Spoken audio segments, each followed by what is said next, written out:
Olá, seja bem-vindo a mais um vídeo da Operação Uranus. Hoje eu vou tratar das 3 decisões que impactaram e modificaram de forma drástica a vida dos investidores e a sua jornada até a liberação de valores. Hoje, 3 de fevereiro de 2025, o STF, o STJ e a Justiça Federal ainda não emitiram novas decisões sobre o caso. O estado da arte, portanto, é o mesmo em relação ao vídeo anterior. A primeira decisão que impactou a vida dos investidores é aquela de 27 de 11 de 2023, que é o cumprimento e o início da fase ostensiva da Operação Uranus. Ou seja, é quando ocorre ali o cumprimento da ordem de sequestro e indisponibilidade de bens que foi emitida contra os réus e contra a empresa que operava com os criptoativos. A partir dessa decisão, o que se viu é que os investidores não eram considerados vítimas, não tinham acesso aos autos, não podiam ajuizar embargos de terceiro, fazer pedidos com base no artigo 118 e 119 para terem restituídos os seus valores e nem acesso aos autos e informações qualificadas eles poderiam receber naquele momento. Houve então, em 17 de dezembro, uma grande virada, que foi a decisão do STJ que anulou as provas da Operação Uranus e deu base para o desfazimento da decisão que decretou a indisponibilidade e o sequestro de bens.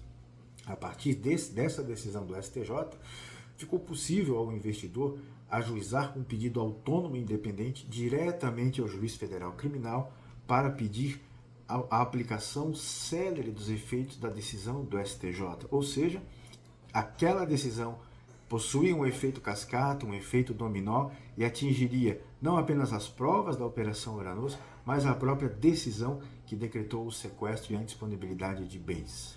Entretanto, em 20 de janeiro de 2025, a terceira grande decisão que impactou diretamente a vida dos investidores foi uma decisão proferida monocraticamente pelo ministro Alexandre de Moraes na reclamação 75111 e que anulou, cassou as decisões do STJ, ou seja, estabeleceu a validade das provas da Operação Uranus e melindrou aquele caminho que se abria para os investidores de pedirem diretamente ao juiz federal.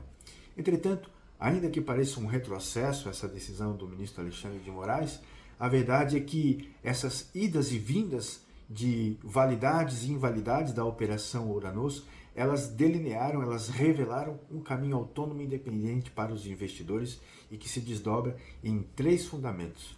O primeiro fundamento é um pedido direto ao juiz federal criminal para que reconheça nulidades existentes no processo e que atingem a própria decisão de indisponibilidade de bens. Aqui são nulidades que o juiz deveria analisar de ofício, ou seja, mesmo sem ninguém pedindo, e que como o juiz não analisou, os próprios investidores podem ser o veículo que levam ao conhecimento do juiz essas nulidades e fazem esse pedido.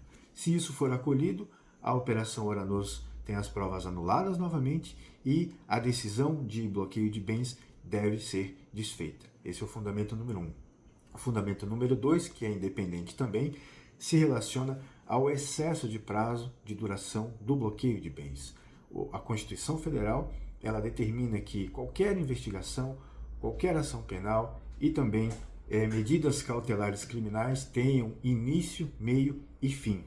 E aqui o que se viu na Operação Uranus é que ela inicia com uma investigação em 2020 e ela não tem data para acabar.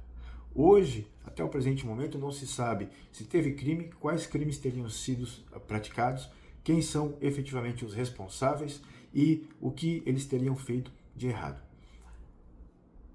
Já decorreu um prazo muito razoável para que isso fosse analisado, entretanto, não há nenhuma data para um julgamento final. E a Constituição só satisfaz, só diz que houve uma conclusão no prazo razoável, quando de fato o prazo percorrido ele é razoável. E aqui esse prazo já estourou há muito tempo. Há, portanto, um flagrante excesso de prazo. A terceira tese independente e autônoma, ela se relaciona ao princípio da isonomia.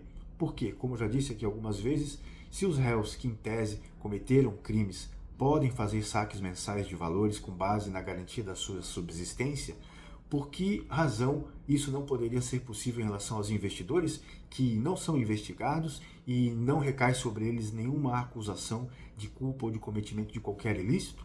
Me parece que é muito claro. essa violação ao princípio da isonomia, também ao princípio da proporcionalidade e à razoabilidade. Portanto, são 3 fundamentos independentes e autônomos e que não dependem em nada da decisão do ministro Alexandre de Moraes, do STJ, e de nenhum pronunciamento sobre a anulação dos RIFs, dos relatórios de inteligência financeira da Operação Oranos. Como falei, são fundamentos independentes. E agora eu faço uma reflexão, um convite para uma reflexão sobre o custo da inação. O que se viu até agora é que alguns investidores optaram por aguardar as nulidades acontecerem para então terem ali a própria empresa fazendo a restituição como se isso pudesse acontecer. Mas isso não pode acontecer. Por quê? Primeiro, a CVM, a Comissão de Valores Mobiliários, em julho do ano passado, proibiu a empresa de realizar novas operações ou qualquer operação de criptoativo. Isso aconteceu em julho do ano passado. Portanto, ter dinheiro de investidor na sua conta é uma etapa da realização do investimento e é algo proibido. A empresa não pode mais fazer isso.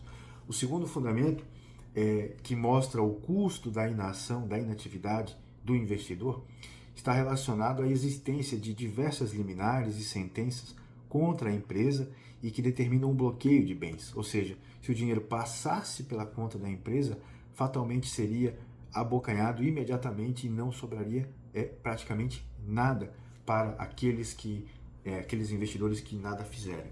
Isso também é uma realidade e que eu chamo a atenção de você que me segue, que interage com os meus vídeos e o conteúdo sobre a Operação Oranos, as nulidades, os direitos constitucionais dos investidores, que você faça uma reflexão sobre isso. Vimos aqui, portanto, as 3 decisões que impactaram a vida dos investidores.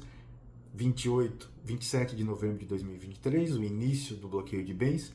17 de dezembro de 2024, a decisão do STJ que anula as provas da Operação Oranos e abre caminho para pedidos individuais ao juiz federal para liberação de valores.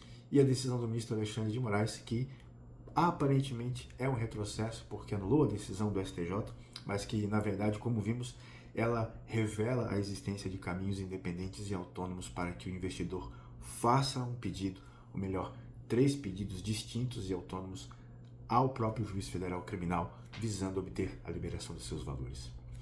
Se esse vídeo fez sentido para você, curta, comente, compartilhe e se inscreve no canal para receber mais informações. Até a próxima!